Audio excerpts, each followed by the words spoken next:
बिरयानी की खुशबू। एक गांव में एक छोटा सा परिवार रहता था। उस परिवार का मुखिया राजेंद्र था। राजेंद्र का एक बेटा और बहू थे। बेटा तो बहुत नालायक था, पर बहू बहुत ही समझदार थी। राजेंद्र एक चाय और समोसे का ठेला लगाता था और अपना घर चलाता था। उसका बेटा लल्लन तो बस इधर उधर घूमता ही रहता था। बेटा, अब मैं बूढ़ा हो गया हूँ, अब सारा दिन अपने ठेले पर काम नहीं कर सकता। तुम अब शादीशुदा हो, तुम्हें मेरे व्यापार में अपना साथ देना चाहिए। नहीं पिताजी, मुझसे यह नहीं होगा। मैं तो सारा दिन एक जगह खड़ा नहीं रह सकता। मैं कल से आपके साथ ठेले पर जाऊंगी, आपकी मदद भी करूंगी। पर बेटा। मना मत कीजिए पिताजी, मुझे अपने साथ ले जाना मत भूलिए। मैं भी आपके बेटे की तरह हूँ। ठीक है बेटा, तुम कल मेरे साथ चलना। अगले दिन लल्लन की पत्नी ने सुबह सुबह उठकर थोड़ी बिरयानी बना ली और अपने ससुर के साथ चल दी। ये मेरी बहू है, आज से ये मेरी मदद करेगी, आपको गरम गरम समोसे खिलाएगी। ये बहुत गुणी है। राजेंद्र, आज मुझे बहुत भूख लगी है, क्या और कुछ भी है खाने को? वैसे कहीं से बिरयानी की खुशबू आ रही है। मैं थोड़ी बिरयानी लाई हूँ, क्या आप वो खाना पसंद करेंगे? हाँ हाँ, खिलाओ। अरे वाह, बहुत स्वादिष्ट बनी है। रोज लाया करो, इसे खाने के लिए तो लाइन लग जाएगी। बेटी, ये काम अच्छा है, क्या कहती हो? हाँ पिताजी, इससे हमारी कमाई दुगनी हो जाएगी। कल से मैं ज्यादा बिरयानी बना कर लाऊंगी।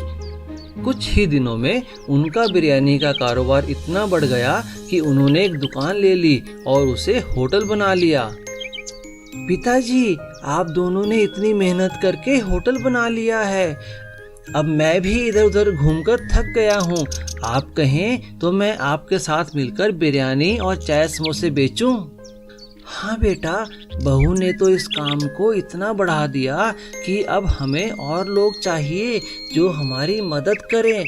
अगर तुम भी हमारा साथ दोगे तो बहुत बढ़िया होगा। सीख, कोई भी काम छोटा या बड़ा नहीं होता। अगर मेहनत किया जाए तो छोटा काम भी बड़ा हो सकता है। जादुई घर और खेती। एक गांव में सुशील नाम का एक आदमी रहता था। वो अपने नाम की तरह ही बहुत अच्छा और नेक था। वो शहर से खेतीबाड़ी की परीक्षा पास कर कर गाँव आया था और वो अपने गांव के लिए कुछ करना चाहता था। उसकी उस गांव में थोड़ी सी जमीन थी और वो बाकी गांव वालों के साथ छोटे छोटे मकानों में रहा करता था। उसने गांव आने के बाद लोगों को खेती की काफ़ी उन्नत तकनीकें सिखाई। सुशील द्वारा बताई गई खेती की उन्नत तकनीकों के कारण गांव वालों की काफ़ी अच्छी फसल होने लगी थी, जिससे उनका काफ़ी अच्छा मुनाफा होने लगा था और वे लोग अच्छी ज़िंदगी जीने लगे थे।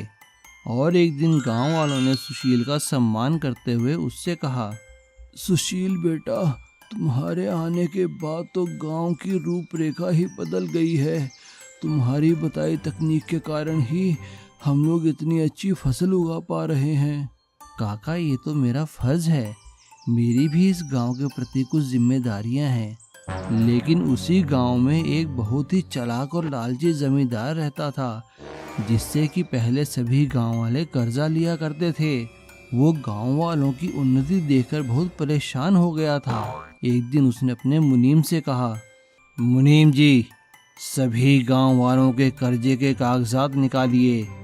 मैं ये बिल्कुल नहीं देख सकता कि सभी गांव वाले आगे बढ़ें और उन्नति करें। इससे हमारा काम कैसे चलेगा? जी मालिक।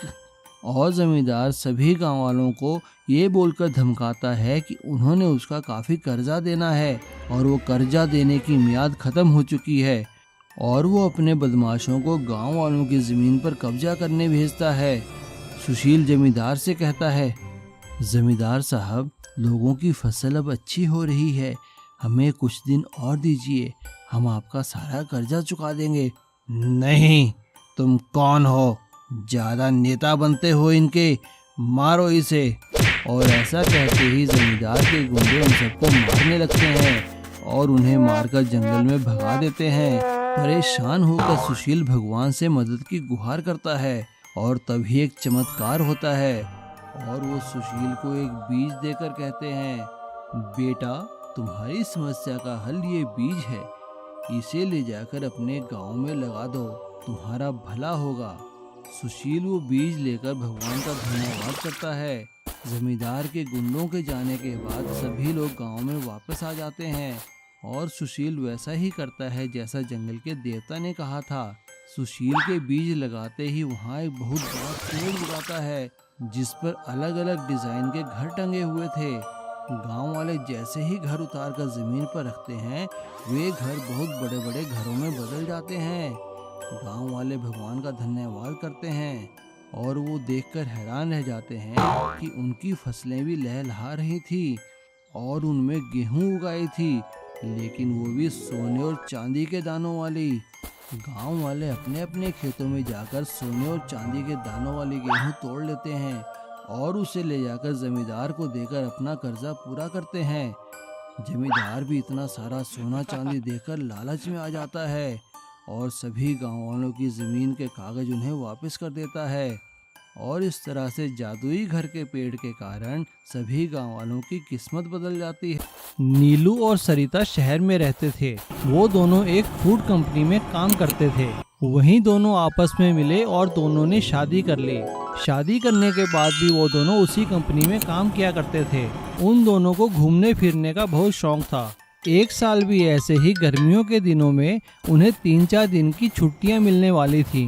तो नीलू के दोस्त ने उससे पूछा, अरे भाई नीलू, क्या प्रोग्राम है तुम्हारा, कहाँ जा रहे हो छुट्टियों में इस बार? अरे हाँ रमेश, इस बार हम कहीं बड़े शहर में नहीं जा रहे, इस बार हम गांव में और एक हेरिटेज वॉक के लिए जंगल में घूमने जा रहे हैं।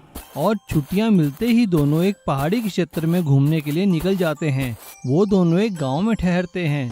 अगले दिन वो लोग सुबह ही गांव की एक टैक्सी लेकर जंगल में घूमने के लिए निकल जाते हैं। टैक्सी वाला उन्हें पहाड़ के नीचे उतार देता है और कहता है, अरे साहब, आप यहाँ से पैदल जाइए और पहाड़ी के चोटी पर मंदिर है, वहाँ से घूम कर आइए। मैं शाम को आपको यहाँ लेने आ जाऊँगा। अगर कोई दिक्कत हो तो मुझे फोन कर देना। यहाँ पे नेटवर्क की कोई कमी नहीं है। टैक्सी के वहाँ से जाते ही दोनों जंगल में घूमने निकल जाते हैं।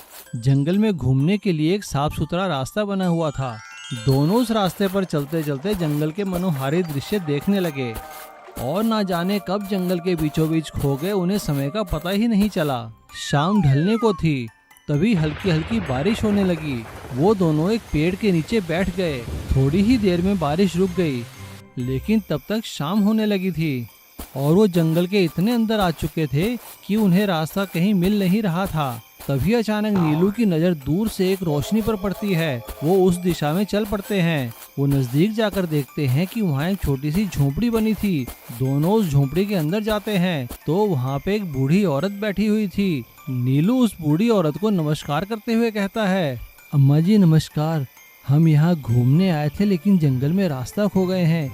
क्या हमें यहाँ रात भर के लिए आश्रय मिल सकता है? हाँ हाँ बेटा, तुम दोनों बड़े आराम से मेरी झोपड़ी में रह सकते हो। वो बूढ़ी औरत उन लोगों के लिए झोपड़ी के कोने में बिस्तर लगा देती है। तभी सरिता उस बूढ़ी औरत से कहती है, अम्मा बुरा न माने तो बहुत भूख लगी है, क्या कुछ खाने में है? अरे अरे बेटा, इसमें बुरा मानने की क्या बात है। अगर तुम मटन खाते हो तो आज पत्थर पर मैंने मटन पकाया है, आओ खा लो। बूढ़ी औरत की बात सुनकर दोनों खुश हो जाते हैं और मटन का नाम सुनकर तो दोनों की भूख और बढ़ जाती है। तभी बूढ़ी औरत ने चूल्हे के पास पड़ा एक बड़ा सा पत्थर उठाया। पत्थर के नीचे एक और पत्थर था और उसके अंदर मटन पक रहा था। बूढ़ी औरत ने उन्हें पत्थर पर पकाया हुआ मटन खिलाया। वो मटन दोनों को बहुत ही स्वाद लगा। अगली सुबह जब दोनों वहां से जाने लगे तो नीलू ने जाते जाते उस बूढ़ी औरत से पत्थर पर मटन पकाने की रेसिपी सीख ली। नीलू और सरिता ने पत्थर पर मटन पकाने की रेसिपी के बारे में अपनी फूड कंपनी को बताया और उनकी फूड कंपनी ने पत्थर पर मटन को अपनी रेसिपी में रखा, जिससे उनकी बिक्री और बढ़ गई और उस बिक्री में से कुछ हिस्सा नीलू और सरिता को भी मिलने लगा और पत्थर पर मटन पकाने की रेसिपी के कारण दोनों की अच्छी आमदनी होने लगी। और अब दोनों जब भी मौका मिलता उस जंगल में आकर उस बूढ़ी औरत को जरूर मिलते और उनसे पत्थर पर और स्वादिष्ट चीजें बनाने की रेसिपी सीखते। लालची चिकन सूप वाला। श्यामलाल शहर के बाजार के बीचों बीच सड़क किनारे एक ठेला लगाकर चिकन सूप बेचता था। जो भी बाजार में आता उसके चिकन सूप की खुशबू से वहां खींच लाती।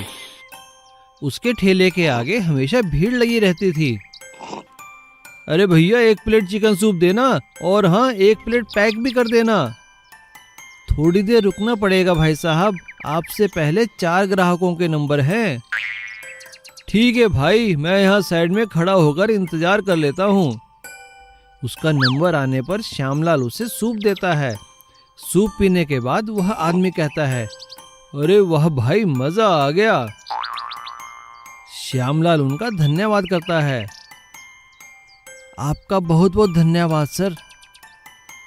सड़क के दूसरी ओर जगन सेठ अपने रेस्टोरेंट के बाहर खड़ा होकर यह सब देख रहा होता है। तभी उसके दिमाग में एक विचार आता है और वह सड़क पार कर श्यामलाल के ठेले पर पहुंचता है। अरे भाई, 1 कप सूप तो पिलाना। श्यामलाल जगन सेठ को चिकन सूप पिलाता है। अरे भाई, मजा आ गया तुम्हारा चिकन सूप पीकर। कितना कमा लेते हो यहाँ तुम? बस गुजारा हो जाता है सेठ जी। अरे मेरे साथ मिलकर काम करोगे? जितना तुम यहाँ कमाते हो उसे 3 गुना मैं तुम्हें दूंगा। ठीक है सेठ जी, मैं आपको कल बताऊंगा। श्यामलाल रात भर जगन सेठ के प्रस्ताव के बारे में सोचता रहता है और अगले दिन जैसे ही वह अपना ठेला लेकर बाजार पहुंचता है, तभी जगन सेठ उसके पास आता है। हाँ भाई, क्या सोचा तुमने? ठीक है सेठ जी, मैं आपके साथ काम करने के लिए तैयार हूँ। अगले ही दिन से श्यामलाल जगन सेठ के रेस्टोरेंट में चिकन सूप बनाने लगता है। धीरे धीरे श्यामलाल के सारे ग्राहक जगन सेठ की दुकान पर आकर उसका सूप पीने लगते हैं। जगन सेठ का रेस्टोरेंट जो कभी खाली रहता था, वहां अब हमेशा भीड़ रहने लगती है।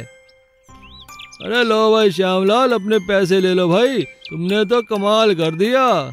शुक्रिया सेठ जी, आपने मुझे मौका दिया। कुछ महीने सब ठीक चलता है, लेकिन बाद में जगन सेठ के मन में लालच आ जाता है और वह श्यामलाल से सूप बनाने का तरीका सीख लेता है। एक दिन जगन सेठ श्यामलाल से कहता है, भाई श्यामलाल, मजा नहीं आ रहा तुम्हारे बनाए सूप में अब। अरे तुम कहीं और काम ढूंढ लो। लेकिन सेठ जी। आए लेकिन वेकिन कुछ नहीं, अपना हिसाब लो और निकलो यहाँ से। श्यामलाल अपना सा मुंह लेकर वहां से चला जाता है और अगले ही दिन फिर से अपना ठेला लेकर बाजार के बीचों बीच अपना काम शुरू कर देता है और पहले से भी अच्छा चिकन सूप बनाकर रेस्टोरेंट से सस्ते दामों पर बेचने लगता है। श्यामलाल अपने हर ग्राहक को सारी बात बताता है। धीरे धीरे श्यामलाल के सभी ग्राहक वापस आ जाते हैं और जगन सेठ का रेस्टोरेंट फिर खाली हो जाता है। सीख, लालच बुरी बला है।